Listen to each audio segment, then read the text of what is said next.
Come closer, children. Come and see the live crocodile. Mind its teeth. Now we've had our little discussion about H.P. Lovecraft, the Cthulhu mythos, and the concept of cosmic horror. We've discussed the fear of the unknown and how it is easily the strongest of all fears, since just about all of us are afraid of things we don't or can't know. Now we come to another story, where the fear of the unknown is discussed in full, and where many questions remain stubbornly unanswered. This, my friends, is the novel From a Buick 8, one of the many works of legendary horror writer Stephen King. Hi, hello, and welcome again everybody to another episode of Natural Juan. This time around, we're going to discuss the novel From a Buick 8 by Stephen King, and the titular Buick, which is anything but. Before all that though, I'd like to invite you all to subscribe to my channel and hit that bell for notifications if you'd like more content like this. Also, special shout out to Mr. Jonathan Green, my patron in Patreon. If you would also like to support my channel and what I do here, please check out my Patreon information in the description below, which also comes with info on Gcash and PayPal if you'd like to make a one-time donation. Alright, without further ado, let's take a ride into From a Buick 8.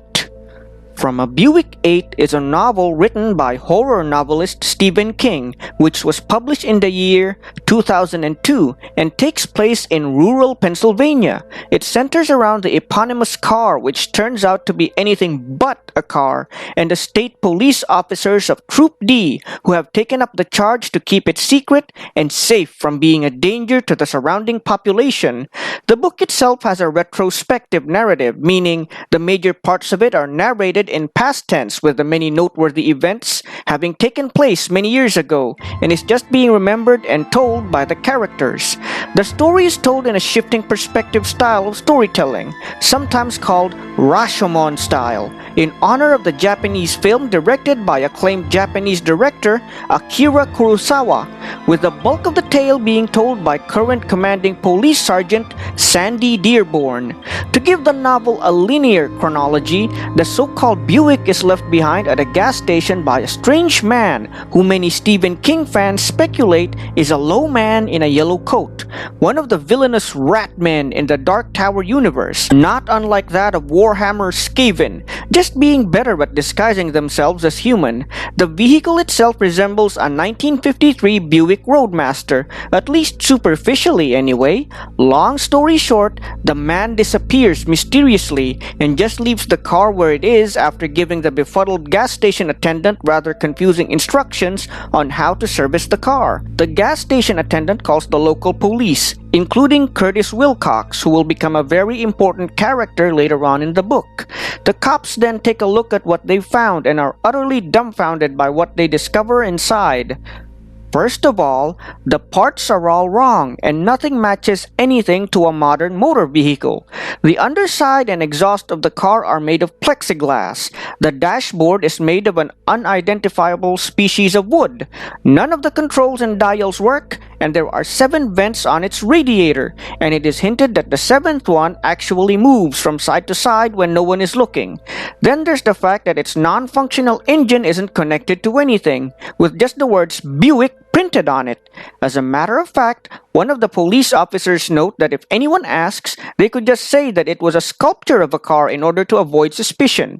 To make matters worse though, those who approach the car feel an unshakable feeling of danger around the strange object, as it gives off the vibe that something very bad and catastrophic is about to happen.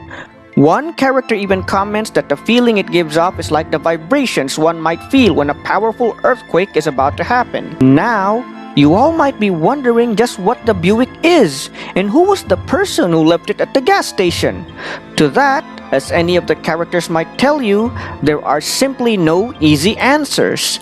They are well aware of the terrible things that it can do, such as the light quakes, bright displays of alien light that seem like an otherworldly nuclear explosion, its tendency to bring in strange and awful creatures into our world that quickly die and decay, and the fact that it can take objects, animals, and the occasional person to a place beyond easy human understanding, Sandy Dearborn states that some of the police officers involved believe that the Buick might actually be a kind of vehicle for aliens from another planet.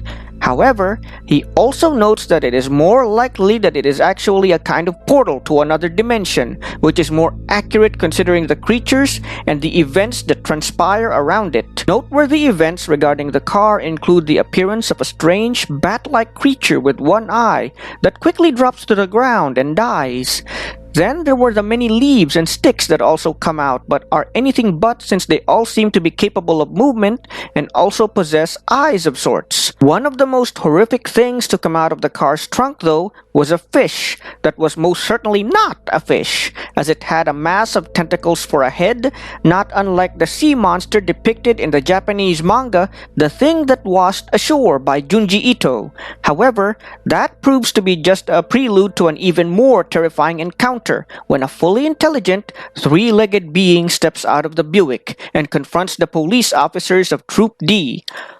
All of these events are told in graphic detail by the cops of Troop D, which includes the aforementioned Sandy Dearborn, the police dispatcher Shirley Pasternak, and custodian Archie Arcanian, just to name a few, to Ned Wilcox, son of Curtis Wilcox who was mentioned earlier. Prior to the beginning of the novel, when the officers and personnel of Troop D stop to talk to Ned Wilcox, the young man's father is killed in a brutal traffic accident that also involves the gas attendant who first found the Buick. Unfortunately, due to not having personal contact with the car itself, Ned Wilcox doesn't immediately understand what the Buick is and what danger it represents, not just to the police officers involved or the state of Pennsylvania, but possibly the whole world at large.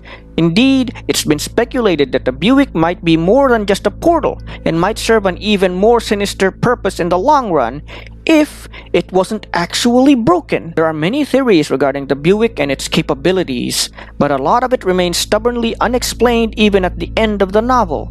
The main takeaway of the novel is that there are just some things in the universe that can never be known or understood by people. And, more importantly, there are things that are better left unknown and not understood by people, as they may cause more harm than good in the long run. It is shown throughout the book that while the Buick did represent a problem to the police officers, especially when it coughed up the occasional abomination from its trunk, this did not stop Troop D from doing their jobs as state police.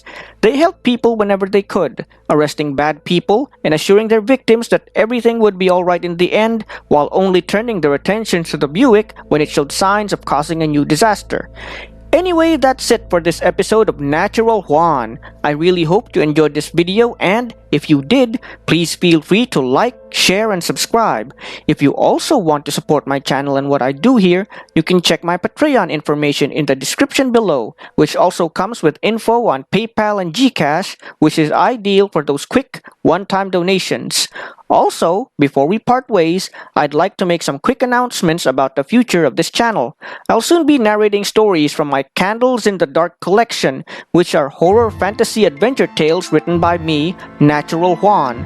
I can't think of a genre for these works, as they are similar to creepypastas but will likely lack the doom and gloom found in most of them. If anything, I'd call them fantasy pastas, which are similar to Neb Kero's Gintong Pahina, or Golden Pages in English, narration channel. That said, this is mostly just an experiment, and I'm not sure how many of you are willing to go along on the ride. Natural Juan,